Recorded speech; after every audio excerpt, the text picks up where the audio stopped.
안녕하십니까. 정력과 산책 시간입니다. 오늘은 정력 제9강에 대해서 공부를 하려고 합니다. 9강의 내용이 바로 일부 사실이라는 내용입니다. 이따 구체적으로 설명 말씀드리겠습니다만은 일부 선생의 도학의 연연과 혈연의 어떤 내역에 대해서 자세하게 설명을 하고 있는 것이 일부 사실입니다.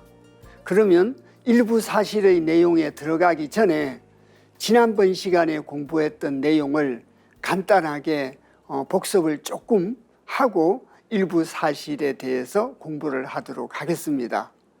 지난번 시간에 저희들이 제8강을 공부를 했습니다.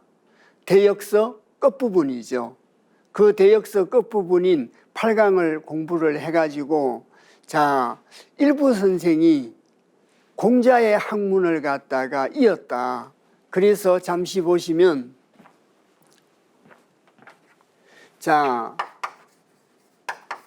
공자 성인의 학문을 갖다가 일부 선생이 개성을 했다는 내용을 굉장히 강조를 했습니다. 그리고 역학적인 측면에서 본다면은 일부 선생은 유형지리를 먼저 하셨다. 그래서 유형지리에 대해서는 눈에 보이는 이치에 대해서는 공자 선지라 먼저 했다는 구절이 있었지 않습니까? 그래서 공자께서는 형태를 갖춘 유형지리에 대해서 먼저 통관을 하셨다는 얘기죠. 꿰뚫어 볼 수 있었고 덕도를 하셨다는 얘기입니다. 그런데 일부 선생이 공자 선생의 학문을 그 중에서도 서경을 갖다가 개성을 하고 춘추를 개성하고 이런 게 아니라 지난번에도 말씀드렸다시피 주역의 시빅을 갖다가 개성을 했다는 겁니다. 그래서 역학의 측면이기 때문에 주역의 시빅, 그래서 그 주역의 시빅을 갖다가 개성을 했습니다.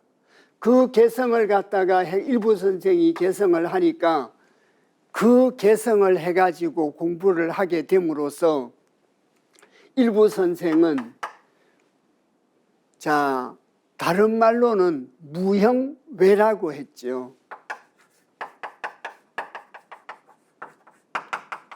무형외나 여기다가 갈지자를 집어넣은 무형지외나 똑같은 말입니다. 그래서 형체가 없는 바깥이죠. 천지의 형태가 없는 바깥까지 통달을 갖다가 하게 됐다. 그런 구절을 공부를 했습니다. 그러면 이 무형외를 갖다가 유형지리와 비교를 해서 이것은 있을 유자고 여기는 없을 무자고 이것을 일태극과 신무극으로 적용을 시켰을 경우 이 유형지리는 일태극의 의미를 가질 수도 있다는 겁니다. 그리고 무형지경이라고도 합니다.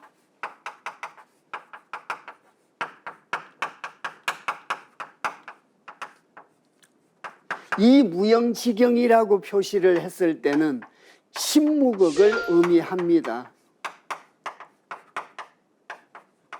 그래서 다시 말씀드리면 여기 있는 일부 선생이 공자의 학문을 개성하고 공자의 학문을 개성했는데 그 중에서도 주역에 나와 있는 시빅을 중점적으로 개성을 했다. 이렇게 이제 아까도 말씀을 드렸습니다. 그래서 역학에 나와 있는 주역에 나와 있는 시빅을 갖다가 개성을 함으로써 일부 선생이 무형지경까지 천지무형외를 갖다가 도통하게 되고 무형지경을 갖다가 통관하게 되었다. 내부까지 꿰뚫어 볼 수 있게 되었다. 그래서 이것을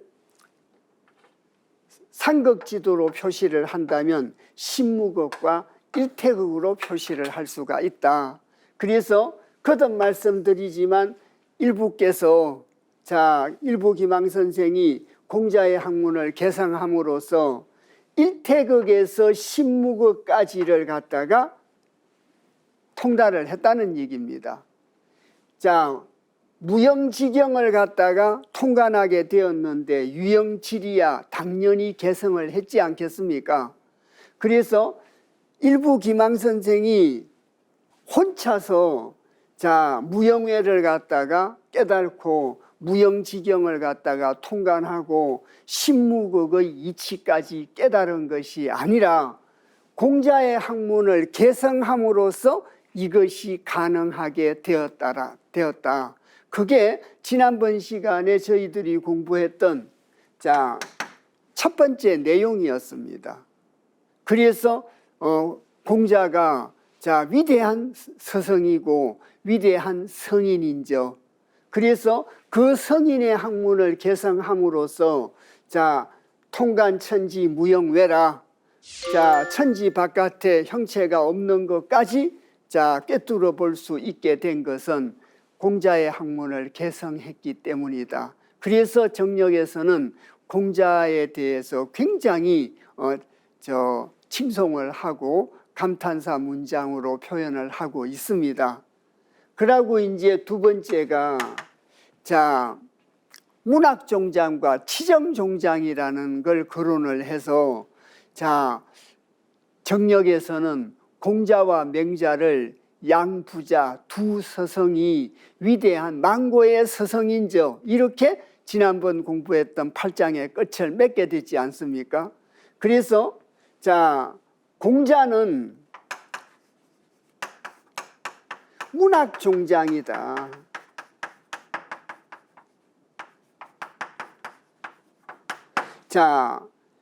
이때 이 걸문자라는 것은 문체문자라고 말씀을 드렸습니다. 하늘의 문체, 하늘의 문체를 자각한 사람은 성인인 공자시고 하늘의 문체를 자각을 해가지고 그 문체로서 세상의 문물 제도를 만들려고 했던 거죠. 그래서 그 중에서도 조금 축소 해석을 한다면 역학 공부로 축소시켜서 해석할 수도 있습니다. 그래서 하늘의 뜻을 갖다가 주역을 통해 가지고 하늘의 뜻을 갖다가 깨닫고 그것을 인간의 법칙으로 삼는, 여기에는 천인 합일의 의미를 갖다가 갖고 있다고 말씀을 드렸죠. 사람하고 하늘이 하나 되는 거. 그래서 이렇게 하는 데는 공자께서 하셨기 때문에 문학종장이라는 표현을 하게 된 겁니다. 그래서 하늘의 뜻으로 가지고 인간의 법칙을 만들고 문물제도를 만드는데 가장 중심이 되는 어른은 공자다. 그래서 그걸 문학종장이요. 또 맹자에 대해서는 치정종장이라는 말을 썼습니다. 다스릴 치자에다가 다스릴 정자죠. 그래서 치정종장입니다. 그 공자의 학문을 개성해 가지고 공자의 학문으로 가지고 세상을 다스리고, 좀 구체적으로 말씀드리면 왕도정치죠. 그래서 공자께서 하늘의 법칙을 깨닫고 하늘의 법칙으로 가지고 인간사의 그 문물 제도를 갖다가 다 만든 것이 바로 공자인데, 그 만들어 놓은 문물 제도를 가지고 실천하고 사람들을 다스리고 좋은 세상을 만들기 위해서 사람들을 다스리고 정치를 하는데 중심이 되는 어른은 치정종장은 바로 맹자다. 그래서 하늘의 뜻을 깨달은 공자와 이것을 실천하려고 했던 맹자는, 두 선생님은 양부자는 망고 성인이신죠. 그래서 망고의 성인이시다. 그래서 지난번에도 말씀드렸습니다마는 성인, 이걸 다른 말로 성통이라고 합니다. 이 성통에 대해서는 여러 가지 견해가 있다라고 말씀드렸지 않습니까? 그래서 사마천이 쓴 사기에서 말하는 성통과 18사략에서 말하는 성통, 이런 것이 다 사람도 틀리고 또 인원도 틀립니다. 지금 저희들은 이제 정력을 가지고 공부를 하고 있다 보니까 정력을 갖다가 기준으로 해서 성통의 원리를 따질 수밖에 없다라고 생각을 합니다. 그래서 정력에서는 나중에 기회가 되면 소상하게 말씀을 드리겠습니다마는 사망오제까지, 방고부터 더 넓게 말씀드리면 방고로부터 시작해서 천왕, 지왕, 인왕인 사망, 오제, 그리고 그 성인들 요순, 우탕, 문무, 주공, 공자에 이르기까지 그런 성통의 원리를 갖고 있습니다. 그래서 이 성통에 대한 얘기를 갖다가 거론을 하는 것은 성인들의 학문을 갖다가 개성을 한 건 학통입니다.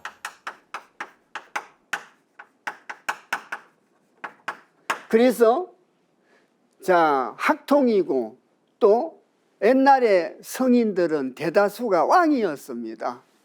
왕은 다 성인이 아닌데 성인은 다 왕이었습니다. 그래서 공자만 빼놓고 기자는 제후였고 주공은 섭정이었기 때문에 왕이라고 지칭을 할 수 있습니다. 공자만은 성통과 학통을 이어받았는데 왕통을 이어받지 못했다, 이렇게 이제 분류들을 하고 합니다. 이래서 이것이 다 조금씩 다른데 저희들은 정력을 기준으로 합니다. 근데 정력을 기준으로 하더라도 방금 양부자 망고 성인 이신저, 망고의 성인이라고 표현은 했지만 맹자는 아성이지 성인이라고 하기는 좀 어렵다고 생각을 합니다. 그래서 그런 성통 원리에 대해서는 따로 별도로 말씀을 드리도록 또 하겠습니다. 그러면 이번 시간에 공부를 해야 될 일부 사실에 대해서 공부를 하도록 하겠습니다. 저희들이 공부를 시작하기 전에 일부 사실이라는 것은 물론 대력서 안에 포함되어 있습니다. 실질적으로 대력서 내용은 끝나고 대력서 끝에 일부 사실과 일부 사적이 있습니다. 그 중에서 일부 사실이라고 하는 것은 학통의 연언 또는 다른 말로 도학의 연연과 혈연의 내력에 대해서 일부 선생이 어떻게 공부를 해왔고 또 혈통은 어떤 내력을 가지고 있는 것인가, 거기에 대해서 설명하고 있는 것이 바로 일부 사실입니다. 그러면 경문을 읽어보도록 하겠습니다. 연언은 천지무궁하무옹이요 내력은 신라 37왕손이라. 그래서 연언으로 도학의 연언이나 공부의 연언으로 따지면 천지무궁하무옹이고 내력은 신라 37왕손이라. 이 내용에 대해서 1차적으로 간략하게 말씀을 드리도록 하겠습니다. 그래서 연언은, 이때 연언이라는 것은 도학의 연언이다. 그래서 그 도학의 연언은 천지무궁 하무옹이요. 그 도학의 연언이라고 하는 것은 하늘과 땅을 갖다가 무한히 조화시키는 걸 주관하는 하무옹이다. 여기서 하옹, 하무옹, 하와옹, 하무상제, 정력에서는 하느님에 대한 여러 가지 호칭을 쓰고 있습니다. 그래서 정력에서의 하느님의 별칭이라고 이제 이름을 붙여서 간단하게 정리 말씀을 드리도록 하겠습니다. 그래서 그 해당 각설에 가가지고 그 고대사회 때 저희들이 가졌던 천관에 대해서부터 소상하게 설명 말씀을 드리겠습니다. 근데 이 부분에서는 이 구절을 해석하기 위해서 간단하게 정역에서 말하고 있는 하느님의 별칭이라는 것이 방금 나와 있던 하무옹도 있고 하옹도 있고 하와옹도 있습니다. 그래서 하무옹과 하옹과 하옹이라고 하는 것은 천지 만물을 갖다가 조화를 하고 그것을 주재하는 조화옹으로서의 동일한 개념을 가졌습니다. 그래서 표현은 다른데 뜻으로서는 똑같은 의미라는 겁니다. 그리고 입장으로 보면은 하늘의 입장이요, 격으로 보면은 서성의 격이다. 그래서 일부 선생이 하무옹을 서성으로 해서 도학의 연언을 얘기하고 있다, 이렇게 이해하셔도 됩니다. 자, 그래서 하무옹을 서성의 격으로 본 거죠. 자, 하옹과 하와옹은 아까도 말씀드렸습니다마는 조화옹으로서 동일한 개념을 가지고 있다, 같은 뜻이다, 이렇게 보셔도 된다는 겁니다. 그리고 두 번째 많이 쓰는 게 하무상제입니다. 자, 하무상제랑 하왈하자의 업설무자죠.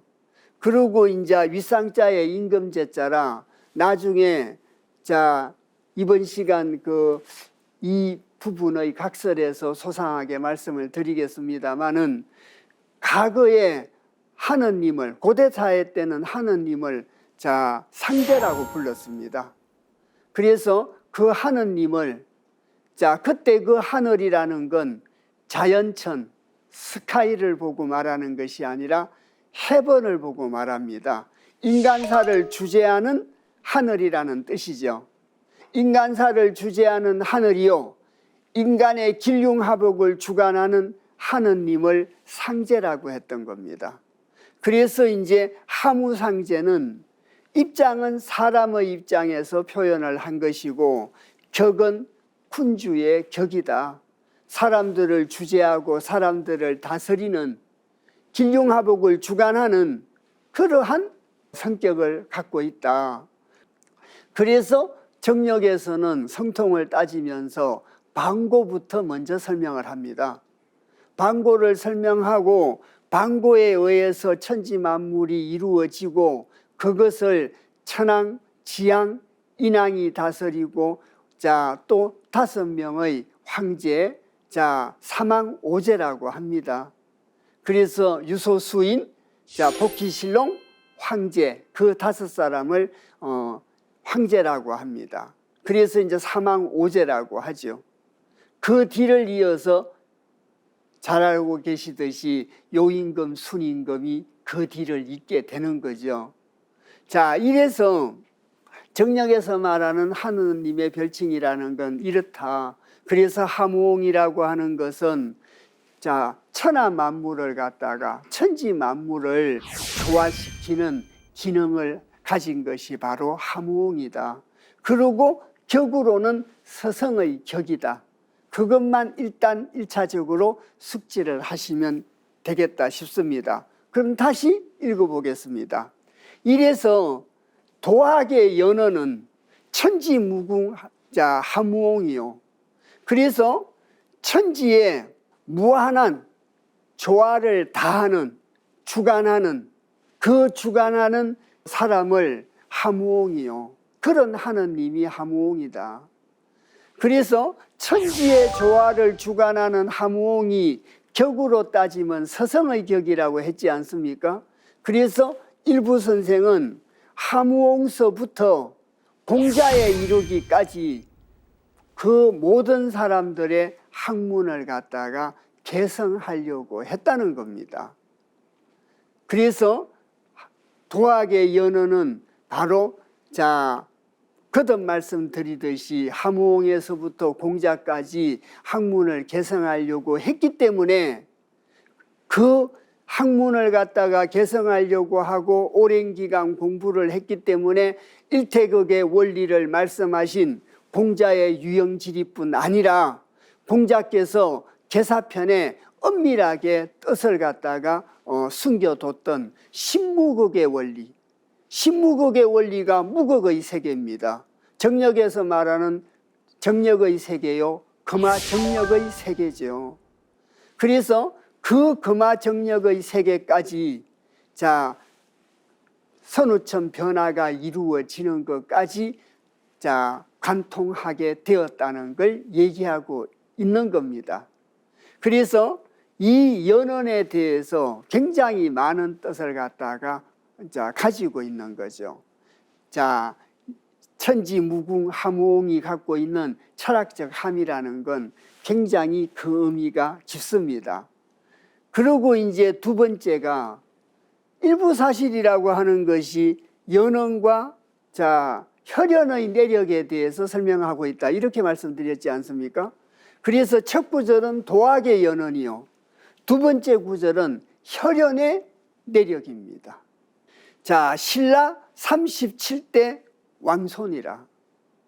그래서 신라 왕손이라는 거죠. 신라 37대 왕손이라.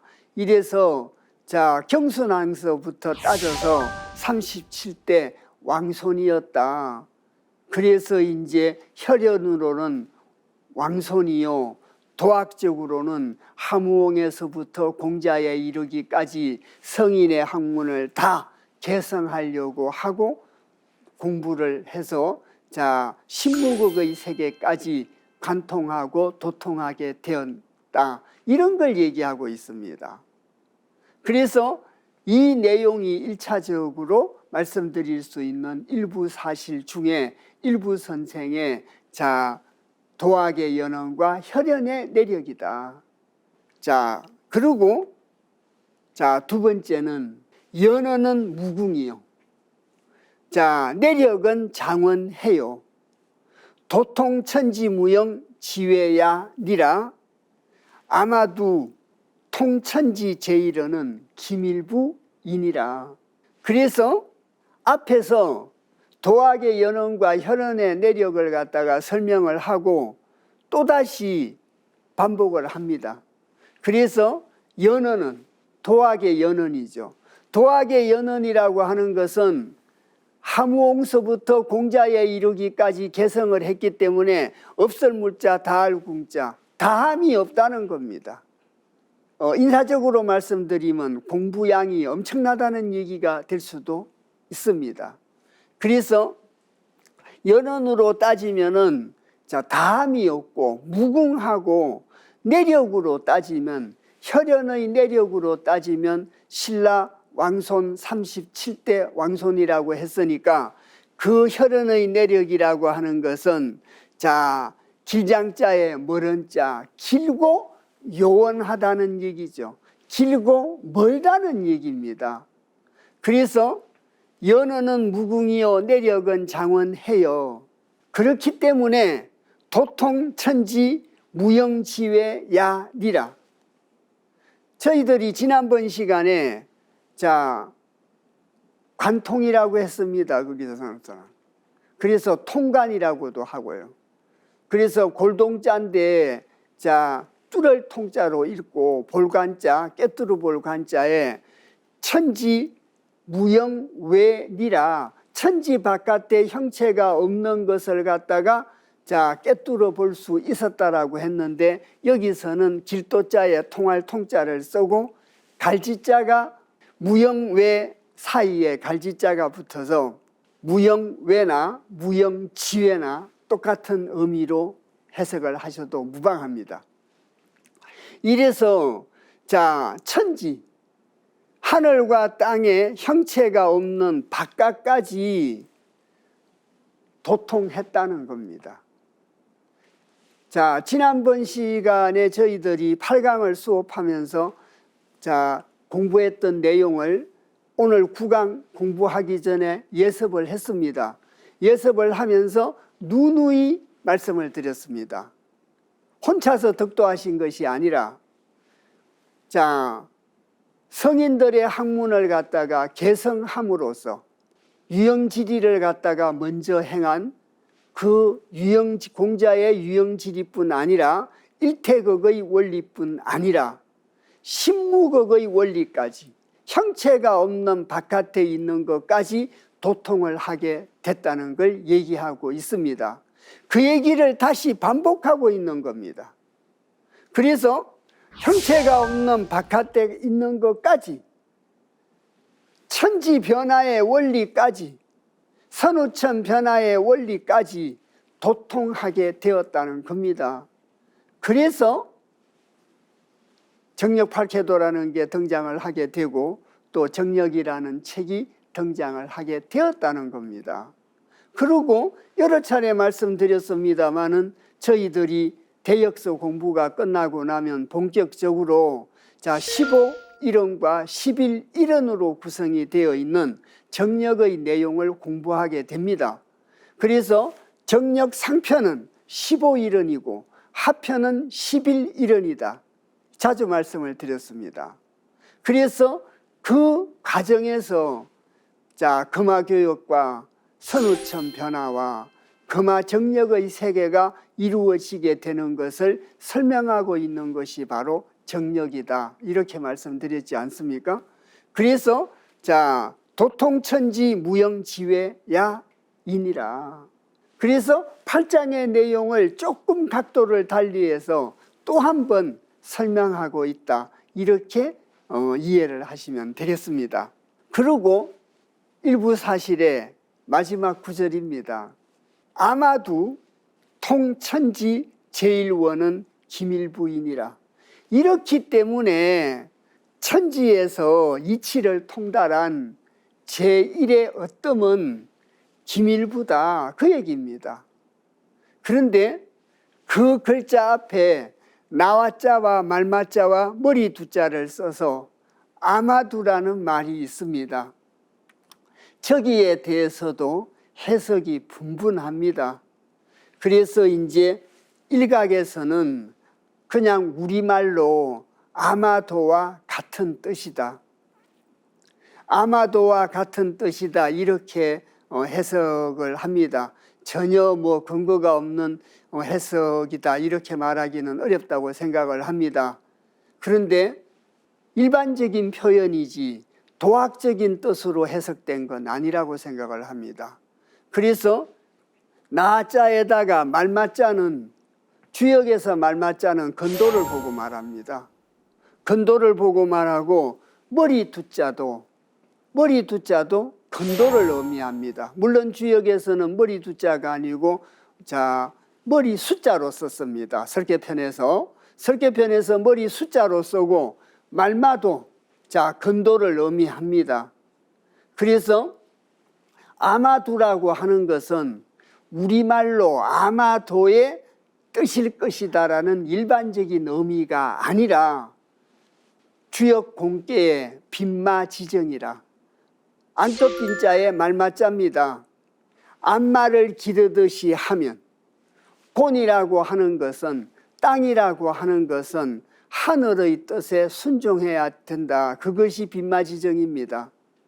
그래서 안마를 기르듯이 바르게 하면 길하다는 말이 있는데, 첫 번째는 빈마지정의 뜻을 내포하고 있다.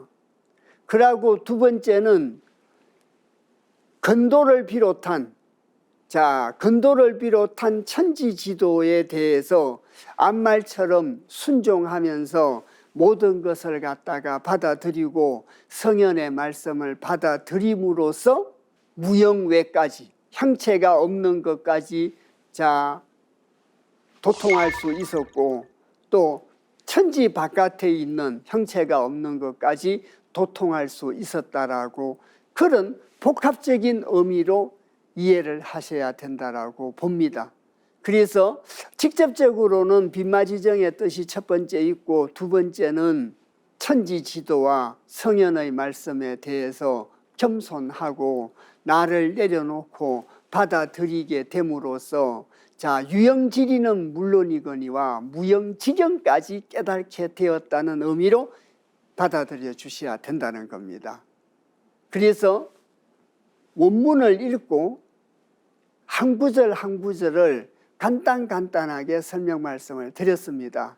이것을 다시 각설해서 좀 더 구체적으로 다시 설명 말씀을 드리도록 하겠습니다.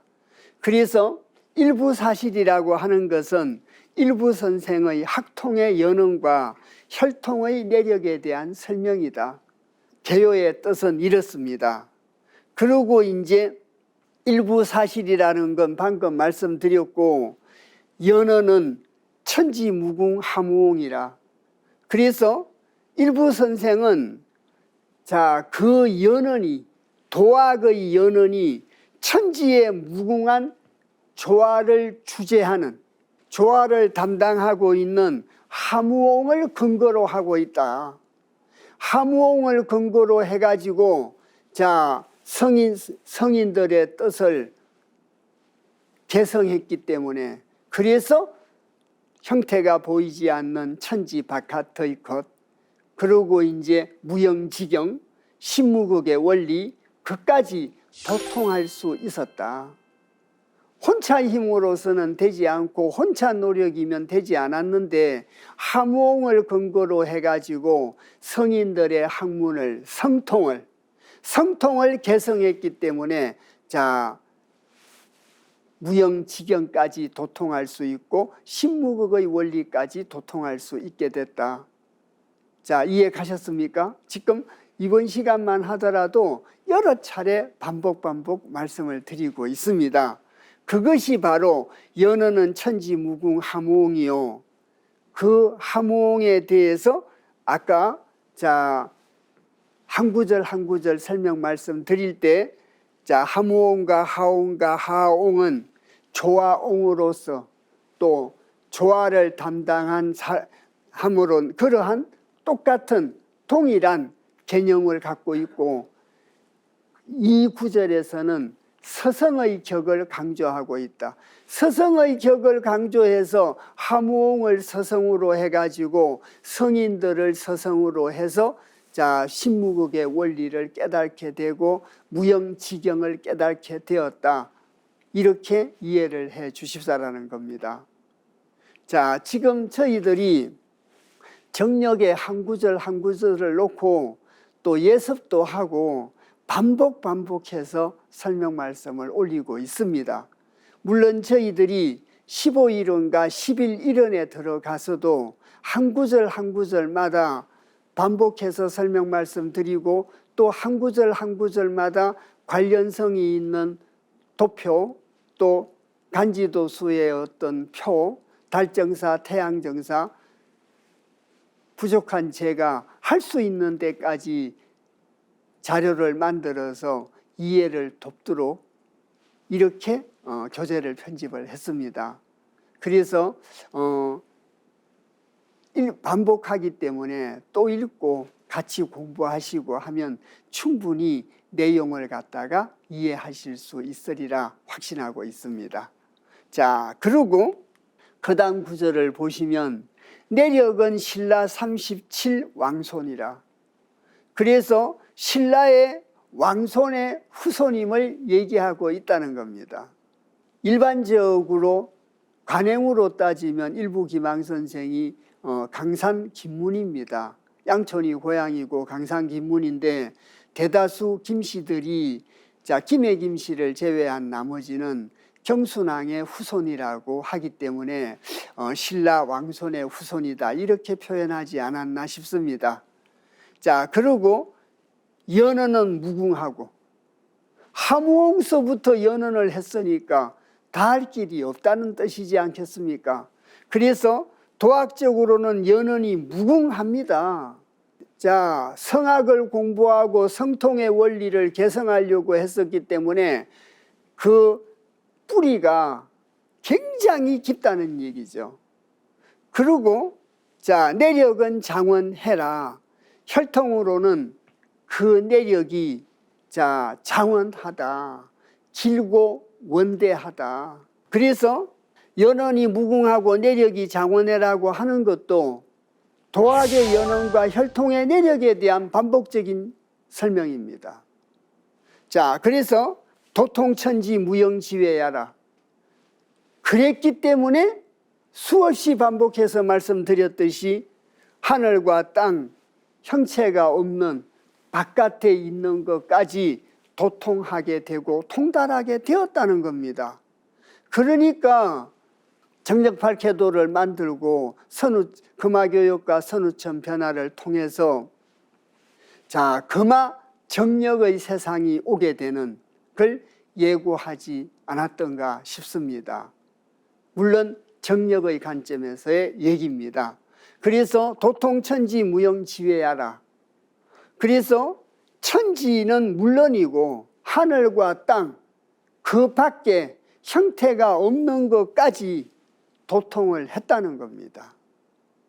그래서 너무 이렇게 거창한 표현이 아닌가 이런 생각을 하실 수도 있습니다. 그런데 정력이라는 책이 19세기 말 논산 양촌에서 일부 기망 선생이 저희들이 이제 내력을 자세히 살펴봤지 않습니까? 그래서 어떤 한국 철학의 성격을 갖고 있다. 그래서 대단한 의미를 갖다가 부여를 하고 있습니다. 그래서 저희들이 이 공부를 통해서 정력이 가지고 있는 내용과 그 무궁한 가치를 인식하게 되고 또 바로잡는 계기가 되었으면 하는 것이 개인적인 소망입니다. 그래서 이렇게 개성을 했기 때문에 아마도 거기에 거부하지 않았다는 겁니다. 나라는 걸 내려놓고 나를 비우고 욕심을 버리고 고정관념을 버리고 함흥서부터 근원으로 도학의 근원을 삼아서 성인들의 뜻을 갖다가 받아들였다는 얘기입니다. 그걸 바탕으로 공부를 갖다가 했다는 뜻, 그것을 집약해서 표현한 것이 아마두라고 생각을 합니다.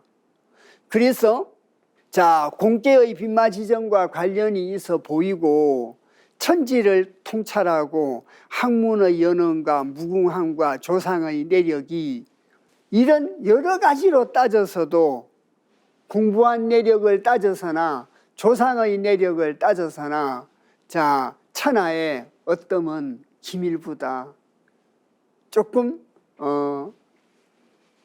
어색한 표현일 수 있습니다. 자화자찬의 의미가 있어서 그렇지만 천지제일에는 기밀보다 그냥 자화자찬이 아닙니다. 이렇게 노력해가지고 함흥서부터 공자에 이르기까지 개성을 하려고 했기 때문에 천지 바깥에 있는 형체가 없는 것까지 도통하게 되었음을 강조하고 있는 겁니다.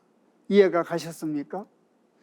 그래서 자화자찬이라고 하는 관점으로만 봐서는 좀 곤란하지 않는가 싶습니다. 그래서 오늘 저희들이 정력과 산책의 구강을 공부했습니다. 그 구강은 일부 사실이라는 내용이다 이렇게 말씀을 드렸고, 일부 사실이라고 하는 것은 일부 선생의 도학적인 연연과 또 혈통의 내력에 대해서 이렇게 설명을 하고 있었다. 그것이 일부 사실의 내용이다. 그리고 지난번 시간에 공부한 내용과 유사하게 함흥을 근원으로 해가지고 도학의 연원을 삼고 성인들의 뜻을 개성하고 공자의 시빅을 개성했기 때문에 공자께서 밝히신 일태극의 원리는 물론이고 눈에 보이는 천지의 일은 물론이고 천지 바깥에 형체가 없는, 눈에 보이지 않는 형체가 없는 것까지 도통을 갖다가 하게 됐고, 또 도학의 연원이나 혈통의 내력으로 봐서 그래서 천하제일은 기밀부라고 하는 걸로 일부 사실을 끝을 맺고 있습니다. 그래서 아까도 말씀드렸다시피 단순히 일부 기망 선생이 선비인데 공부한 걸 자랑하지는 않았을 거 아니겠습니까? 그것이 선비의 기본이고 미덕이었지 않습니까? 그래서 더욱더 겸손하고 부족한 걸 갖다가 깨닫고 반성하고 이런 것이 선비들의 기본 자세였지, 내가 천하 제일이라고 하는 그런 자화자찬이나 교만의 얘기는 결코 아니라고 보여집니다. 그래서 그랬기 때문에 조만간에 대역서 내용이 끝나고 정력의 본격적인 상편과 하편의 내용으로 들어간다고 말씀을 드렸습니다. 그리고 상편과 하편의 내용이 선우천 원리와 금화교역, 그 금화교역을 통해 가지고 선우천 변화가 이루어지게 되고, 선우천 변화를 통해 가지고 바로 금화정력의 세상이 이르게 되는 것까지 간단하게 말씀드리면, 그런 세 단계에 대한 얘기를 여러 가지 각도를 통해서 구체적이고 상세하게 설명하고 있는 것이 정력입니다. 그래서 이렇게 공부를 해서 천하제일원이 기밀부고, 그래서 내가 깨우치고 천지 바깥에 형체가 없는 것까지 도통한 내용을 저술한 거다. 정력의 관점에서는 이렇게 얘기할 수가 있습니다. 그러면 오늘은 일부사실을 공부했습니다. 다음 시간에는 일부사적에 대해서 공부를 하게 됩니다. 일부사적이라고 하는 것은 일부선생의 공적에 대한 얘기를 써놓은 것이 일부사적입니다. 오늘 긴 시간 같이 공부해 주셔서 대단히 감사합니다.